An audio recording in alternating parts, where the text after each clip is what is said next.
लक्ष्मीनाथ समारंभां नाथयामुनमध्यमाम् अस्मदाचार्यपर्यन्तां वन्दे गुरुपरम्पराम्। ॐ पूर्णमदः पूर्णमिदं पूर्णात् पूर्णमुदच्यते पूर्णस्य पूर्णमादाय पूर्णमेवावशिष्यते। गजाननं भूतगणाधिसेवितं कपित्थजम्बोफलचारुभक्षणम् उमासुतं शोकविनाशकारकं नमामि विघ्नेश्वरपादपङ्कजम्। ध्यानाभ्यासवशीकृतेन मनसा तन्निर्गुणं निष्क्रियम् ज्योतिः किञ्चन योगिनो यदि परं पश्यन्ति पश्यन्तु ते। अस्माकं तु तदेव लोचन चमत्काराय भूयाच्चिरम्। कालिन्दे पुलिनोदरे किमपि यन्नीलं महो धावति। यावन्निरञ्जनमजं पुरुषं जरन्तं संचिन्तयामि निखिले जगते स्फुरन्तं। तावत् बलात् स्फुरति हृदयन्तरे मे गोपश्च कोऽपि शिशुरञ्जनपुञ्जमञ्जुः। ॐ न विद्यां येषां प्रेर्न शरणपेषन्न च गुणा परित्यक्ता लोकैरपि वृजिनयुक्ता श्रुतिजडा। शरण्यं यं तेऽपि प्रसृतगुणमाश्रित्य सुजना विमुक्तास्तं वन्दे यदुपतिमहं कृष्णममलम्। यस्य स्त्रीकरुणार्णवस्य करुणा लेशेन बालो ध्रुवः श्रेष्ठं प्राप्य समार्यधाम समगात् कोऽप्यविन्दश्रियम्। याता मुक्तिमजामिलाधिपतिता शैलोपे पूज्यो भवत तं श्रीमाधवमाश्रितेष्टमहं नित्यं शरण्यं भजे। वसुदेवसुतं देवं कंसचाणूरमर्दनं देवकी परमानन्दं कृष्णं वन्दे जगद्गुरुं। नारायणं नमस्कृत्य नरं चैव नरोत्तमं देवीं सरस्वतीं व्यासं ततो जयमुदीरयेत् ततो जयमुदीरयेत्।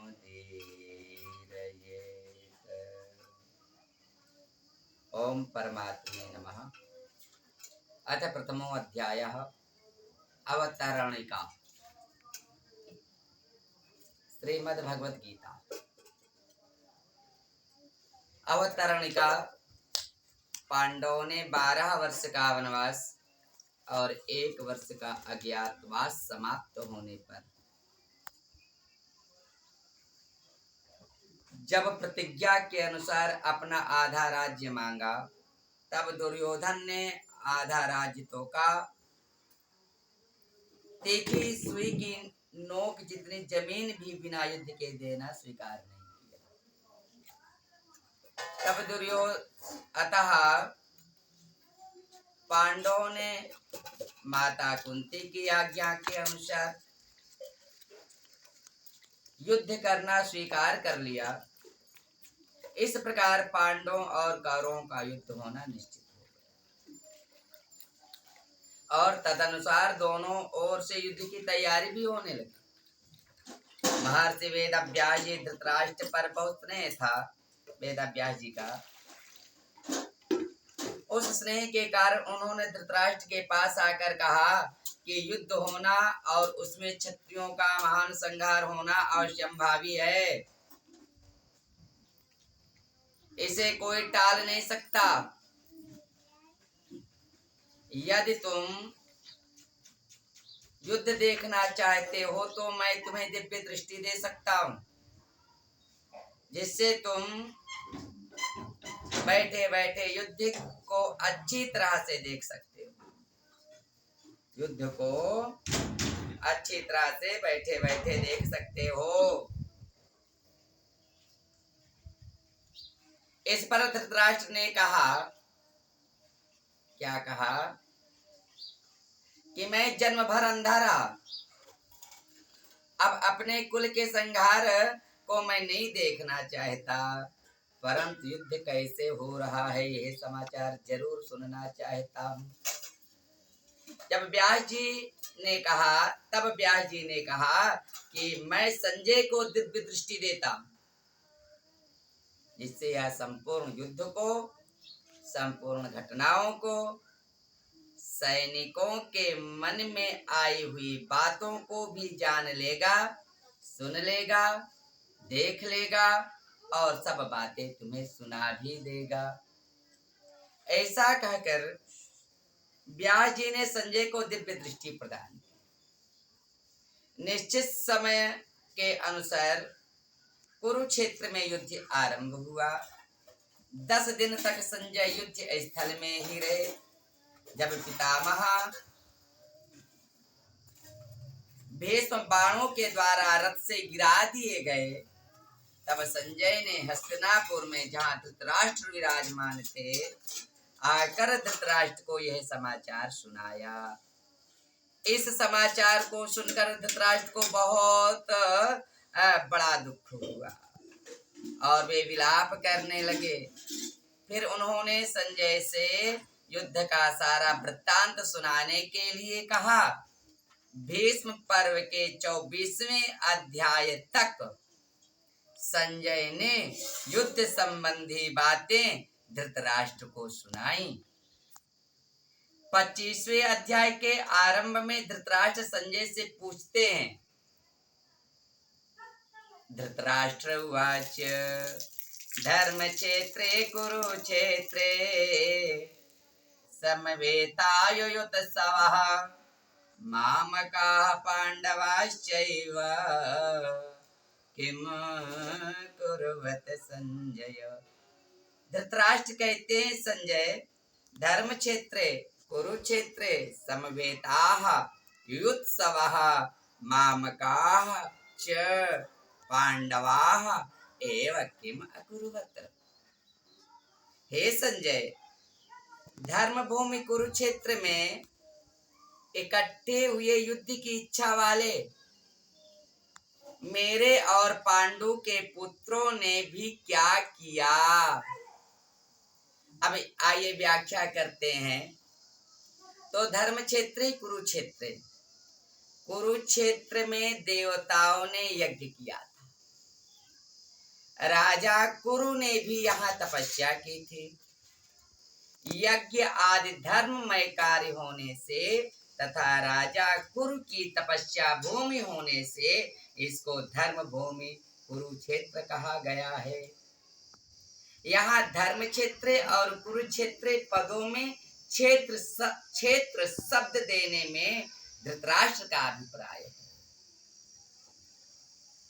कि यह अपने कुरुवंशियों की भूमि है। यह केवल लड़ाई की भूमि नहीं है, प्रत्युत तीर्थ भूमि भी है, जिसमें प्राणी जीते जी पवित्र कर्म करके अपना कल्याण कर सकते हैं। इस तरह लौकिक और पारलौकिक सब तरह का लाभ हो जाए, ऐसा विचार करके एवं श्रेष्ठ पुरुषों की सम्मति लेकर ही युद्ध के लिए यह भूमि चुनी गई है। संसार में प्रायः 3 बातों को लेकर लड़ाई होती है ऋषियों, भूमि, धन और स्त्री। इन तीनों में भी राजाओं का आपस में लड़ना मुख्यतः जमीन को लेकर होता है। यहाँ कुरुक्षेत्र का पद देने का तात्पर्य भी जमीन को लेकर लड़ने में है। कुरुवंशी होने से दोनों का कुरुक्षेत्र में अर्थात राजा कुरु की जमीन पर समान हक लगता है। इसलिए कौरवों द्वारा पांडवों को उनकी जमीन न देने के कारण दोनों जमीन के लिए लड़ाई करने आए हुए हैं। यद्यपि अपनी भूमि होने के कारण दोनों के लिए कुरुक्षेत्र पद देना युक्त संगत न्याय संगत है, तथापि हमारी सनातन वैदिक संस्कृति ऐसी विलक्षण है कि कोई भी कार्य होता है तो वह धर्म के सामने रखकर ही होता है। युद्ध जैसा कार्य भी धर्म भूमि तीर्थ भूमि में ही करते हैं, जिससे युद्ध में मरने वालों का उद्धार हो जाए, कल्याण हो जाए। अतः यहाँ कुरुक्षेत्र के साथ धर्म क्षेत्र पद आया है। अब यहाँ आरंभ में धर्म पद से एक और बात भी मालूम होती है। अगर आरंभ के धर्म पद में से धर लिया जाए और 18वें अध्याय के अंतिम श्लोक के मम पद में से मा लिया जाए तो धर्म शब्द बन जाता है। अतः संपूर्ण गीता धर्म के अंतर्गत है, अर्थात धर्म का पालन करने से गीता के सिद्धांतों का पालन हो जाता है और गीता के सिद्धांतों के अनुसार कर्तव्य कर्म करने से धर्म का अनुष्ठान हो जाता है। इन धर्म क्षेत्र कुरुक्षेत्र पदों में सभी मनुष्यों को यह शिक्षा लेनी चाहिए कि कोई भी काम करना हो तो वह धर्म को सामने रखकर ही करना चाहिए। प्रत्येक कार्य सबके हित की दृष्टि से ही करना चाहिए, केवल अपने सुख आराम की दृष्टि से नहीं। और कर्तव्य अकर्तव्य के विषय में शास्त्र को सामने रखना चाहिए। गीता 16वें अध्याय का 24वां श्लोक में यह सुंदर वर्णन आता है। अब समवेता युयुत्सव, राजाओं के द्वारा बार बार संधि का प्रस्ताव रखने पर भी दुर्योधन ने संधि करना स्वीकार नहीं किया। इतना ही नहीं, भगवान श्री कृष्ण के कहने पर भी मेरे पुत्र दुर्योधन ने स्पष्ट कह दिया कि बिना युद्ध के मैं तीखी सुई की नोक जितनी जमीन भी पांडवों को नहीं दूंगा। तब मजबूर होकर पांडवों ने युद्ध करना स्वीकार किया। इस प्रकार मेरे पुत्र और पांडु पुत्र दोनों ही सेनाओं के सहित युद्ध की इच्छा से इकट्ठे हुए हैं। दोनों सेनाओं में युद्ध की इच्छा रहने पर भी दुर्योधन में युद्ध की इच्छा विशेष रूप से थी। उसका मुख्य उद्देश्य राज्य प्राप्ति का ही था। वह राज्य प्राप्ति धर्म से हो चाहे अधर्म से, न्याय से हो चाहे अन्याय से, विहित रीत से हो चाहे निषिद्ध रीत से, किसी भी तरह से हमें राज्य मिलना चाहिए, ऐसा दुर्योधन का भाव था। इसलिए विशेष रूप से दुर्योधन का पक्ष ही युयुत्सु अर्थात युद्ध की इच्छा वाला था। पांडवों में धर्म की मुख्यता थी। उनका ऐसा भाव था कि हम चाहे जैसा जीवन निर्वाह कर लेंगे पर अपने धर्म में बाधा नहीं आने देंगे, धर्म के विरुद्ध नहीं चलेंगे। इस बात को लेकर महाराज युधिष्ठिर युद्ध नहीं करना चाहते थे, युद्ध नहीं करना चाहते थे, परंतु जिस माँ की आज्ञा से युधिष्ठिर ने चारों भाइयों सहित द्रौपदी से विवाह किया था, उस माँ की आज्ञा होने के कारण ही महाराज युधिष्ठिर की युद्ध भूमि में प्रवृत्ति हुई थी। अर्थात केवल माँ के आज्ञा पालन रूप धर्म से ही युधिष्ठिर युद्ध की इच्छा वाले हुए हैं। तात्पर्य है कि दुर्योधन आदि तो राज्य को लेकर युयुत्सु थे, पर पांडव धर्म को लेकर ही युयुत्सु बने थे। मामकाः पांडवाश्चैव, पांडव धृतराष्ट्र को अपने पिता के बड़े भाई होने से पिता के समान मानते थे और उनकी आज्ञा का पालन करते थे। धृतराष्ट्र के द्वारा अनुचित आज्ञा देने पर भी पांडव उचित अनुचित का विचार न करके उनकी आज्ञा का पालन किया करते थे।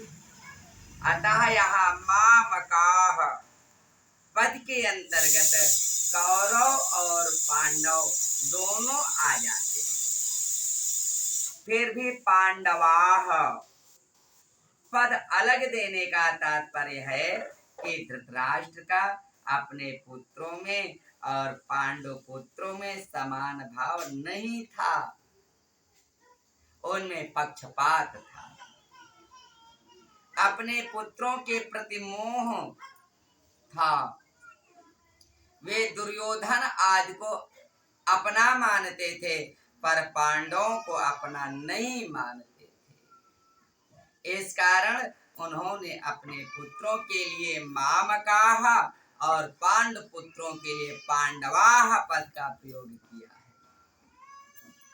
क्योंकि जो भाव भीतर होते हैं वे ही प्रायः वाणी से बाहर निकलते।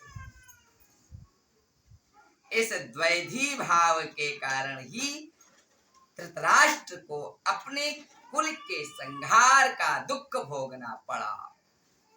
इससे मनुष्य मात्र को यह शिक्षा लेनी चाहिए कि वह अपने घरों में, मोहल्लों में, गांवों में, प्रांतों में, देशों में, संप्रदायों में द्वैधी भाव अर्थात ये अपने हैं ये दूसरे हैं ऐसा भाव ना रखे। कारण कि द्वैधी भाव से आपस में प्रेम स्नेह नहीं होता, प्रत्युत कलह होती है, झगड़ा होता है। यहाँ पांडवाः पद के साथ एव पद देने का तात्पर्य है कि पांडव तो बड़े धर्मात्मा हैं, अतः उन्हें युद्ध नहीं करना चाहिए था, परंतु वे भी युद्ध के लिए रणभूमि में आ गए।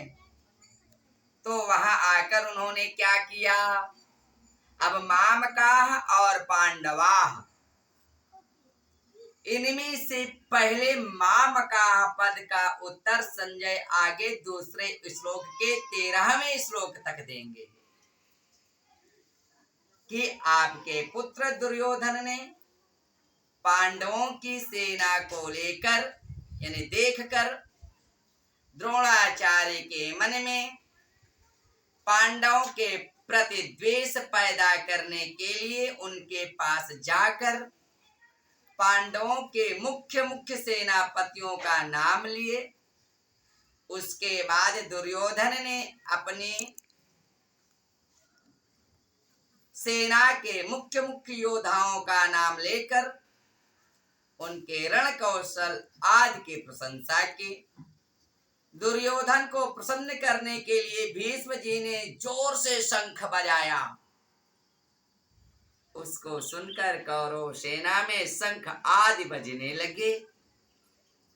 फिर 14वें श्लोक के 19वें श्लोक तक पांडवाः पद का उत्तर देंगे कि रथ में बैठे हुए पांडव पक्षीय भगवान श्री कृष्ण ने शंख बजाया। उसके बाद अर्जुन, भीम, युधिष्ठिर, नकुल, सहदेव आदि ने अपने अपने शंख बजाए, जिससे दुर्योधन की सेना का हृदय दहल गया। उसके बाद भी संजय पांडवों की बात कहते कहते 20वें श्लोक से श्री कृष्ण और अर्जुन के संवाद का प्रसंग आरंभ कर देंगे। किम कुर्वत, किम शब्द के 3 अर्थ होते हैं। कौन कौन? विकल्प, निंदा, आक्षेप। निंदा यानी आक्षेप और प्रश्न यानी विकल्प, निंदा और प्रश्न।